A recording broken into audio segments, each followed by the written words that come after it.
Well, hey there, and welcome to this week's edition of the Morning Brunch. It's a chance for us to talk about some of the things that are happening in the world and maybe that we just want to hit on a little more. I'm Caleb here with Kelley and Jamie, and you might notice we have a newer face with us today. Kayla Ferris is joining us. Thanks so much for taking the time. Absolutely. I'm so excited to be here on Morning Brunch. Yeah, we're glad to have you in your rain boots. I know, I got my rain boots on. It's pouring outside on this Tuesday. It's the one day a week that we're going to see some rain. Yeah, right? it is. We've been so dry, so it's nice to have some rain as we're kind of getting into our first week of October. And you guys, you know what October is, right? We do. Yes. October is Breast Cancer Awareness Month, and it's more than just pink ribbons. It's our chance to show support to those who are battling or who have battled the disease, and even for their families. Not only is it for support, it's also to educate people about breast cancer risk factors, and it's to raise money for breast cancer research. It's also to encourage women to go for regular screenings starting at 40 or earlier, depending on your situation. I was diagnosed with breast cancer at 44 years old, and it wasn't anything I felt. No bumps, no lumps, irregularities. It was detected on a routine mammogram. That is why it is so important to get them regularly. These screenings can pick up on something that is so early in its stage, and you can have zero symptoms, so that early detection is key. So 1 in 8 women will be diagnosed with breast cancer, and that early detection can set you up for better and more effective treatment. Jamie, I know your story has resonated with a lot of people. Sure. It's an inspiration to a lot of people in our area.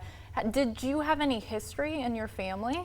Well, I did have an aunt that had breast cancer on my mom's side, but I did genetic testing and I had 0 of the genes. So it definitely wasn't something that was a genetic thing. Wow. It was just, I don't know. Who knows what the Right. doctors are like? We don't even know. Yeah. But then, with the early detection, treatment plan was easily decided on, and I mean, it wasn't fun to go through. Nobody would want to go through a cancer journey, but there is this greater community that comes together. When I know, Kelley, you've gone through cancer treatments before, and it's just the support from the community and the different groups are amazing. Yeah, Absolutely. I had leukemia, so that's a blood cancer. And people do really come together, and then you can share your story with other people, give them hope and give them, signs that it's going to be okay. Yes. You just have to remain positive. Absolutely. Positive mindset was everything during the journey, and just trying to get little bits of exercise, even if I'm just walking down the street. Just a little something. Yeah, just to get moving, and drink a lot of water through the chemo treatments. This was one of the things that helped me. Yeah, Jamie, I am curious, in Breast Cancer Awareness Month, does it take on a new meaning for you now, where you are in your journey? Oh, for sure, because it was such a heartbreaking thing to learn that you have breast cancer, but then when you find out you can use, my job, TV platform, and then along with October being a popular breast cancer month where we bring up that awareness, just to bring, the message to get your screenings, and if one person hears that and is like, oh, I better schedule my mammogram, then yay. We've done good. Absolutely. We love that. Thank you for sharing that with us, you as well. Yeah. This is something I've been keeping my eye on. I think there will be adults that will be crying today, depending how this shakes out. LeBron James made his first decision to leave Cleveland for Miami in a nationally televised special. That was on July 8th, 2010. Gosh, that was over a decade ago. Yeah, today LeBron says a second decision is coming. In a social media post, the 4-time MVP, future Hall of Famer, announced that, quote, "The decision of all decisions is coming today at noon." Speculation is, of course, swirling, but the biggest guess from people is an announcement on his imminent retirement. You said adults will be crying today. Is one of those adults? Is that you? No, I won't cry. I was joking with you cry. earlier. I was like, I'm going to need to take, a day off of work to just mourn the loss. More than anything, I was telling you all earlier, I went to Steph Curry's first game, and Steph Curry is in this generation with LeBron. So seeing, LeBron is 40, and it might be time to step down. It Old. Right, in the NBA terms, it's just the changing of the guard. And as much as we've been expecting and anticipating, it just feels like it's too soon. How is he still playing at a caliber level? He's doing is unfathomable for what he's doing at 40 in the league. First ballot Hall of Famer already. So from that perspective, but everybody kind of knew it was coming. Once Bronny got into the league, his son, who's on the Lakers with Yeah. him, it was like, all right, the writing's kind of on the wall. Yeah. I was about to say, it seems like he's done everything that he needed to do and that he could do in that time period that he was on the Lakers, and now that he's got his son on there, it's like it might be time to pass the torch. Just a kid from Akron. Look at Ohio getting on the map. So I'm going to be very curious to see what happens today with that. And yeah, gosh, we're already getting into NBA season. Weather, of course, is not feeling like it outside because it's so warm. But yeah, this year I feel like it's flying by.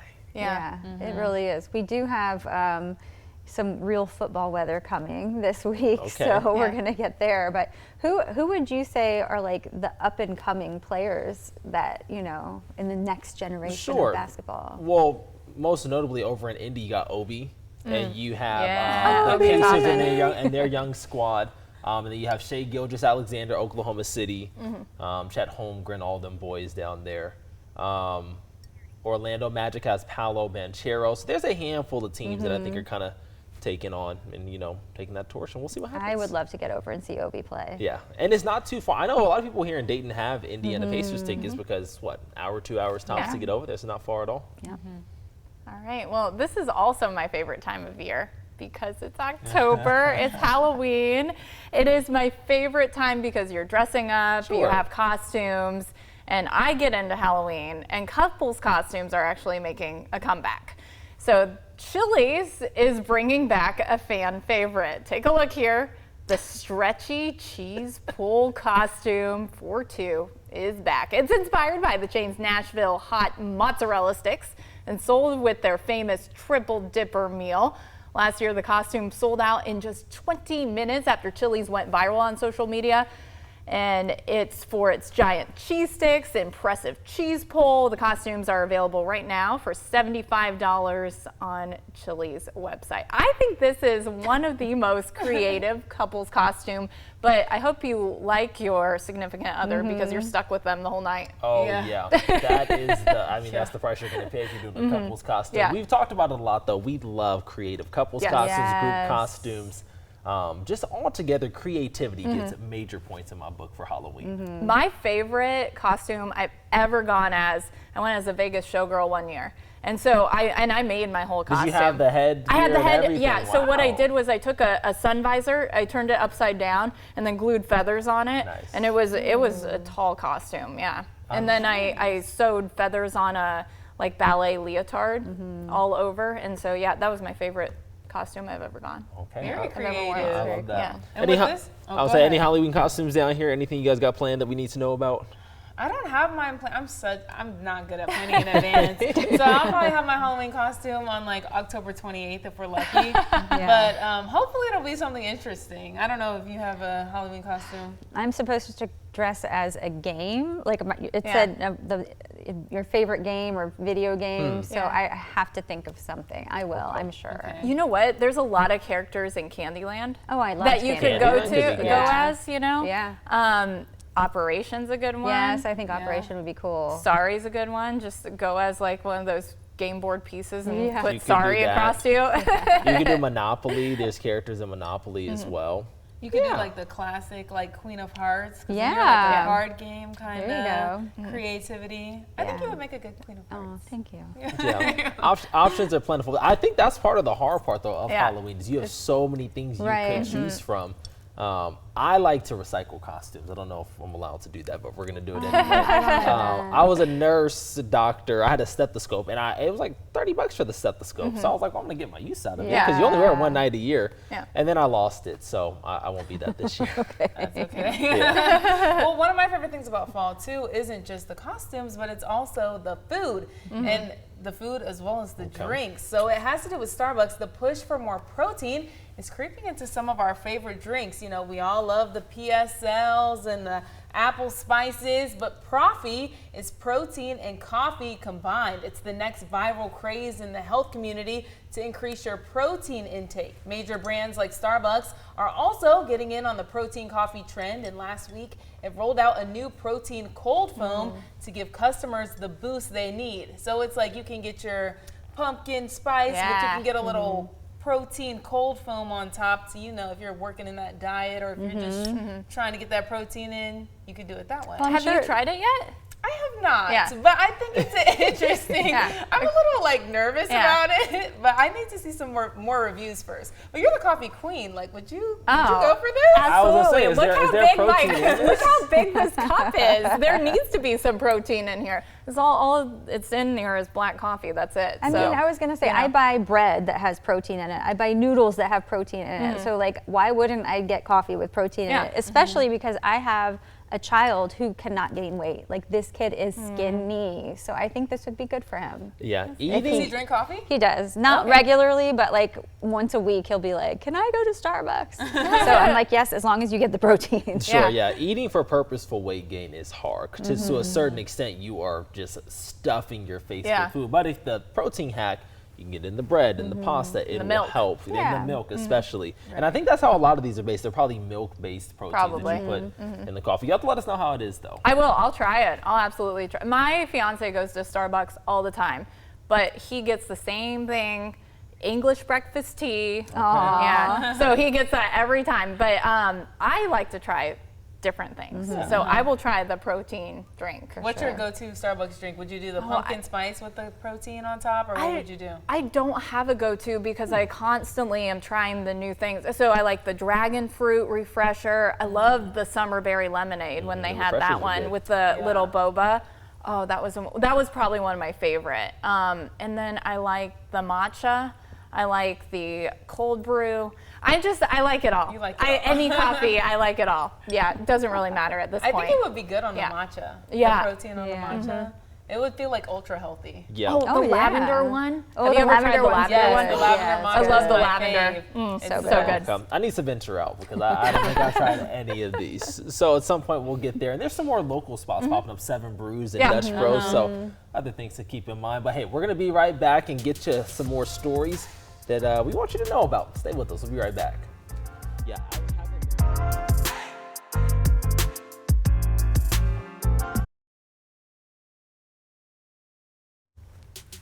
Well, welcome back to the Morning Brunch, where we're digging into some of the stories that have you talking. And everybody likes a good trip and a good hotel experience. Of course. Well, Holiday Inn is stepping up its game. It's giving the guests all the experience at its hotels overseas. Alarm clocks in some rooms are now offering scents to wake you up. Yeah, some of them are breakfast smells like coffee, bacon, and blueberry muffins. Others are more fruity, like pear and mango. Now, all Holiday Inn Express hotels across Australia, New Zealand, Singapore, Thailand, Japan, they're offering this new experience, so not here in the US just yet. I don't know, though, if a smell would actually wake me up. I have a hard enough time waking up in the morning to an alarm clock. I mean, it takes me, I have to set my alarm clock 15 minutes before I'm actually supposed to get up. And sometimes I still don't hear it. So how many alarms do you have? I have one at 125, 130, 135, 140, 145, Oh, my 152, 157, 205. That's when you know it's real. When you start doing not normal increments of time, you get to the 56s and Right. 59s of the world, that's when you know you're really locked in I on have the three. alarm I clock. set 3. That's it? Yeah, I 3 do, alarms. yeah, I do 3. Now I can get away with 1 because I'm a light sleeper, so same. I have I'm not. it pre-programmed, No, me to go. neither. and I'll wake up naturally. Even on the weekends, I wake up at 2 usually. I wake up. I Mm-hmm. always wake up before my alarm. Like 90% of the time, I'm up 15 minutes before it goes Yeah, off. and that's the worst. And then you're just laying there like, gosh, I I better gotta get get up up. in a few minutes. I do not know that world. I am a heavy sleeper. I am dead to the world. You are like my brother. Like he would not wake up for anything. Yeah. When we were growing up, our bedrooms were next to each other, and his alarm would go off and Yeah, go off that and was go me. off. And it will wake you up. And wake me up. Yeah. So then he started, he took apart his alarm clock and he made it so that in order to shut the alarm off, he had to get up and like work with the screwdriver and like get his brain going to turn it off. Like, so that was his trick to like waking up. Oh, that's really great that he even thought to do that. Yeah. I just continue to sleep through it. I don't think that would get me up either. I mean, like, it takes a lot for me to get up. You need an alarm clock that just comes down with like a smack. There was one time the fire alarm went off, and this was in my parents' house, probably when I was in college. And this is how much of a heavy sleeper I am. The fire alarm went off in our house because, I don't know, my mom was like cooking, you know, doing the stove cleaning and stuff. And so fire alarm goes off, don't hear it. No. Did not hear it, slept through the whole thing. Yikes. That's crazy. I would have been up at the first sound of that alarm. I would have been awake. Nope. Well, speaking of beautiful sounds, in Taylor news, Taylor Swift's new album, The Life of a Showgirl, has broken her record for most first-week sales in one day. Whoa. This 12th studio album sold 2.7 million copies, which includes physical and digital copies. Taylor has become the first woman and the first artist since Prince to claim the #1 album, #1 song, and the #1 film in the US at the same time. The first song on the album, The Fate of Ophelia, that debuted at #1 with almost 31 million streams, and it broke the Spotify record as the biggest streaming day in history. Whoa. Wow. At the box office, Taylor Swift, the official release party of a Showgirl, debuted at #1 in the US with $33 million in tickets sold and 46 million worldwide. I went to see that this weekend. It was only 3 days. And it was so good. It made me love the album even more. And I told Caleb earlier this week, it hasn't been one of my favorite albums. Like you know, you have your favorites, but listening to it in the theater with the surround sound and having Taylor like describing all the songs, like I fell in love with it. So Okay, is it one that will grow on you over time? Absolutely. I've had albums like that. Absolutely, and I think this one in particular, she does have some acoustic versions I haven't heard yet, but I think I'm really gonna like those because her writing, the lyrics are what I am drawn to, and when they're, you know, when you take away, because this is a very pop album, and when you take away the pop, it's just like meaning, I think. So I don't know if she's ever had a bad album. I know. I don't know. Listen to one that I think is necessarily bad at all. Right. She's just Are like, on a run. You a Swiftie? I wouldn't classify myself as a Swiftie per se, but I can recognize when someone is a good artist. And I feel like she's very intentional with her work, and she does good work. And like I said, I don't think she makes bad songs at all. So I don't know if I'm necessarily a super fan Swiftie, but I do like her music. I think it's good. Hey, shake it off when triple platinum in my house. So I cannot get mad. So I'm excited to see how it grows on us over time. I need to listen to the whole thing still as well. Yeah. Well, speaking of artists who are also in movies and things like this, the long-awaited trailer for Wicked for Good dropped last week. And if you want to talk about a fan, Ariana Grande, now that's my girl. The film hits theaters a few days before Thanksgiving on November 21st. And I can't wait to see it. I'm so excited. So you've seen the first Wicked. I did see the first Wicked. I saw the original one, but I have not seen it on Broadway or like in person at a theater, which I really wanted to see it before I saw the movie. But you know, I just couldn't wait. I didn't have time to get down to Broadway, so I just had to go to the movie theater and see the first one, and it was amazing. So you'll be there when Wicked for Good comes out? Oh, absolutely. Yeah. Okay. It's like my favorite. I love Thanksgiving. That's my favorite time of year. So this coming out on Thanksgiving is like perfect for me. That is awesome. Yeah. I did see Wicked at the Schuster. Yes. And then I watched the movie. So I am very excited. The Wizard of Oz, like that's the reason I like weather, because I saw my first tornado on that movie, and I was just like, oh my gosh, what is that? Yeah. You know, it just really interested me. So yeah. And I'm a big Wizard of Oz fan too. I think it's great. And so it's like this kind of, it contradicts it a little bit, but it just adds some more context. Absolutely. It makes it interesting. Because they're technically not connected. The Wizard of Oz was a standalone that somebody came in years after and did Wicked. Yes. And so it goes off the story, but it was not the same creator by any means. Right. Yeah. As a kid, Wizard of Oz might have been one of my favorite movies. Yeah. And now, as an adult, it makes so much sense. I think it was just because of the shoes. Those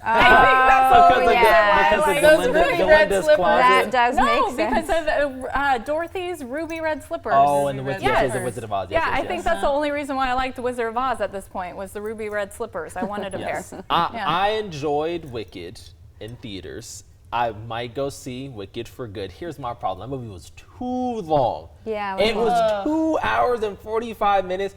You could have chopped off 45 minutes. No. And I stand on that. What if you just watched it on like on your TV at Yeah, home at because then you're home, at least streaming comfortable and you can. Oh, Yeah. I would have got up and started doing other tasks in my home. I think I fell asleep a little bit in the movie. Now, no. Ariana Grande, Cynthia Erivo did a fantastic job. And so that's partially why I want to go see it again, because I know they'll do it justice. Yeah. But it's long. You gotta stick it out. It's okay. It's worth Yeah, it. we'll see.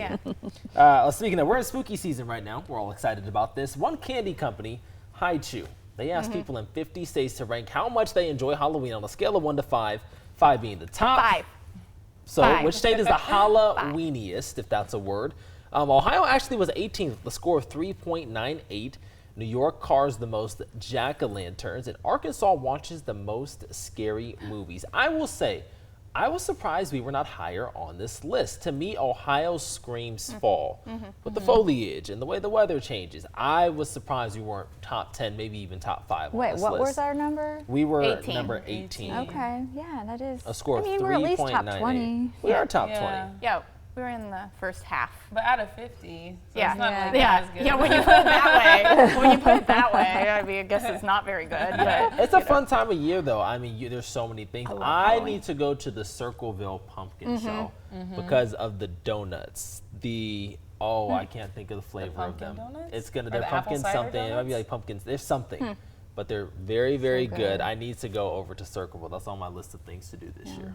I went to Halloween Haunt Fest at Yes. Kings Island. Me oh my too. gosh, it was so good. You did? What I did you did. think of it? It was Okay, your first so time. I did not know that they did that. Yeah. And I Oh, went with yeah. my little brother who's 15. And we went to the Haunt Fest, and all of a sudden, like, we were just walking, it was fine. And then people start sliding on their Oh, knees yeah. around us and Yeah. clicking their fingers like Freddy Yeah. Krueger. And I was like, what is happening? And I had no idea that they did that. So did you go through any of the attractions? No, Oh, okay. I left that to the spooky lovers. That was me. Yeah, you're a spooky lover. Yeah.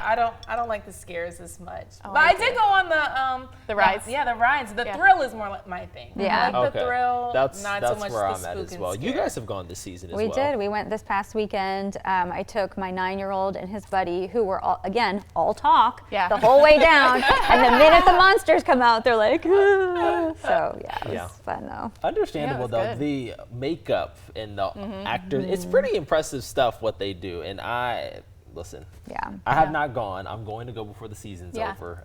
You keep saying that. Right. I know. Maybe I'm just too scared to go. You know what? There's so many more weekends that you can get to Kings Island for October. Just go, make a plan, visit it. If your spooky season is not your thing, there's also the Sauerkraut Festival. Yeah. That's happening October 11th and 12th in the heart of downtown Waynesville. You can get sauerkraut pizza and some sauerkraut-infused desserts. Hundreds of thousands of people visit the Sauerkraut Festival every year. There will be more than 450 craft vendors, almost 30 food booths. And you can't even really tell. So they've brought brownies and cookies on to 2 News, and you can't even really tell that there's sauerkraut in them. Wow. I don't think you can anyway. I think, yeah, if you Yeah. don't think about it, but if you're like focusing on it, sometimes I will be like, oh, I can, taste You can taste it. or not even taste it, but just like you get a bite where there's like a strand of sauerkraut Oh, that you yeah. feel. Yeah. But I mean, it's not like overwhelming. It's just. No, it doesn't. Okay. They taste. I think It it adds doesn't moisture taste- to the. Yeah. Right. It doesn't Product, taste so- like sauerkraut. Right. So the itself. flavor is good. Yeah. Yeah. it's So Okay. good. I But would do it's the still- sauerkraut pizza for sure. That It's, sounds good. it still tastes like brownies or cookies or whatever. But Yep. yeah, you might get a little strand of sauerkraut here and there, you know. Okay. Also this weekend is the 8th annual Rock the Vote rally that's happening in Dayton on Saturday, October 11th from noon to 2 at Sinclair Community College in the auditorium, Building 12. There's going to be a nonpartisan event that lets voters hear from Montgomery County political candidates. The event is free, and of course, we're in election season on the final countdown to Election Day early next month, so definitely something you might want to get out to.